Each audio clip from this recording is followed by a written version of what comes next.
It was the blue wire. It was the blue wire. I'm running the Twin Tech, the Daytona Twin Tech. The rear coil wire had an intermittent problem with the connector. I ended up bypassing that connector and just soldering it. The audio kind of, this tablet kind of smashes the audio when the signal when it gets really loud. So it probably sounds kind of funny on this thing, but you know, you can tell it sounds like a Harley. I don't know why they kind of, that's how they are. They just you know, and then but it clears up when you rev it. Anyways, the horn is louder than the bike. I mean, the horns, these two little horns, they're like 77 millimeter or something like that. Hell is the dual tone. That's louder than the bike. I gotta turn it on to hear how loud that is. So, you know, that's the thing. It's louder than the bike, and I got a tool bag for it. I still got a lot to do here. I gotta finish the headlight and do the blinkers and all that stuff, and I got a tool bag for it. And thanks, Dad, for helping me out with all this stuff financially. I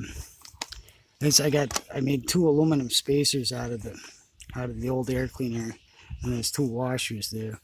And I made a 16 gauge aluminum flat bar piece with 2 holes in it that bolts in from the inside. Because I didn't like the way they hang so low and it's bouncing around and stuff. The old, you know, the regular strap-on tool bags. But you know that the people that make the tool bags, they think like within their craft, and that's what they're doing. Is they're like, well, how do we attach this? We do the things we normally do, but you know how we normally do things. But I wanted it to sit up higher and be solid, so I think that was a good move there, bolting it to the lower trip like that. And then I got bungee nuts back here. You know, I cut this shorter and cropped the fender, and these are stock holes. I just left those in there because I thought it looked okay. You got the Lucas style tail light, stainless, full stainless. I went to 3AN, standard automotive, you know, stuff. And I got you know, the 3/8 banjos and 7/16 banjo at the front master cylinder, and just component. It's just component stuff, 3AN component stuff. And then I got the Performance Machines rear disc because it matches my Arlen Ness big brake, and that's all stainless there too. And I went hardline. Over here because I pinned my my bars so they can't spin, so that I could run hardline all the way. I don't need a flex coupler here. It's just straight hardline right off of the thing, and then underline. Then I got a coupler under there, and then this is the flex line coming down there. And anyways, I like the brakes. They're freaking a lot better now. Yeah. And then I took the speedometer. I started out, I like perforated it with a drill, and I was just trying to bend it. And I'm hitting it with a chisel hold a punch on either side, trying to fold it over, and it wouldn't go. And I ended up back cutting it with the high-speed grinder. And then I just folded it down to where I wanted it and welded it back together. You see how it's parallel with this here, and then it's parallel with the tank. And I just kind of got that lower kind of look I was going for with that.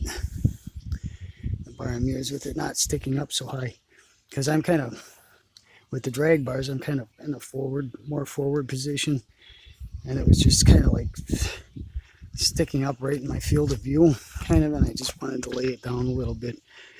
I like how that turned out. This I painted the same as this. This is a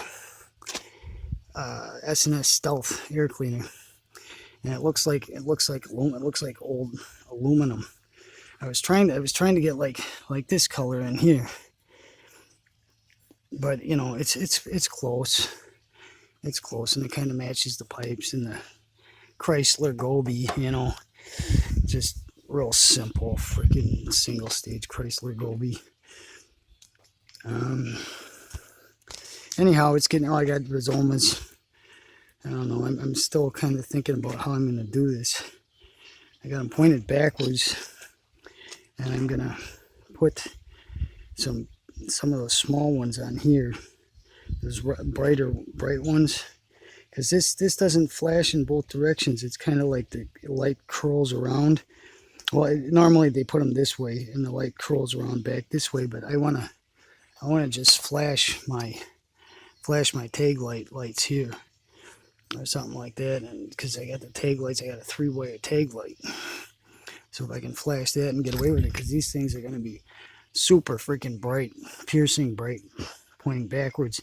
And then I get those other bright ones. As soon as I get those, I can put those in and get all this stuff buttoned up. And then there's one thing I got to do down here when I change the oil. I'm on my first load of oil. I'm just breaking oil. And then when I change it, I got to swap this around, because I got the oil from the thermostat, or from the engine, or from the thermostat, from the pump, you know, before that, coming into the top of the cooler, and the oil's coming out the bottom of the cooler. I got to have it the other way around. So I got to get some angles back in here on the Raleigh and run them out this way. Run the two hoses out like this and come out like this way. And it's whichever one. It's the one I come off of. You know, this one is going to go high. The closer one's going high, which makes sense. But it doesn't make sense when you do it this way, because you're coming out straight. You know, anyways, it's backwards, and I gotta replumb this side of the cooler. I got a Barnett high efficiency cable, and I took the cam plates with the 3 ball bearings, you know, and I took a pencil and wrapped like 400 grit around it and taped it, kind of like what I do with porting and stuff, and I just polished the crap out of those ramps. And my clutch is like, it's just like butter. But you know, that's the thing is, you know, the more effort you have to put into something, the more it draws your attention away. And I just like it when I'm just cracking, I'm just all the controls I'm going through all the controls and everything, and I'm not even thinking about it. You know, I'm thinking, it's like you're part of the machine, and you're just moving, and you're doing what you're thinking. And that's part of it to me, is having a good nuanced clutch that I'm just cracking through the gears, and I'm not even thinking about it. That's how I like it, you know. Anyhow, bar end mirrors, drag bars, there's all kinds of mods on this bike. You know, I can't really see it as much, but I talk about it in the other videos, some of that stuff.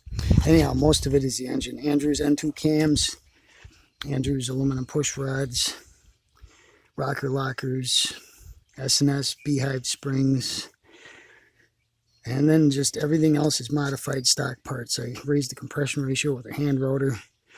I explained that on Twitter. I could explain it to somebody how I did it. Anyhow, and then I spent about a whole month on just on the heads, and yeah, it's swirl ported. It's swirl ported, and that's gonna get me closer to my 70 mile per gallon goal, and it should be pretty fast. I got a tuning disc I might put in here. I might shim this out a little bit. I'm gonna do some more tuning work, and I'll see when I get it on the dyno. All right, thanks everybody.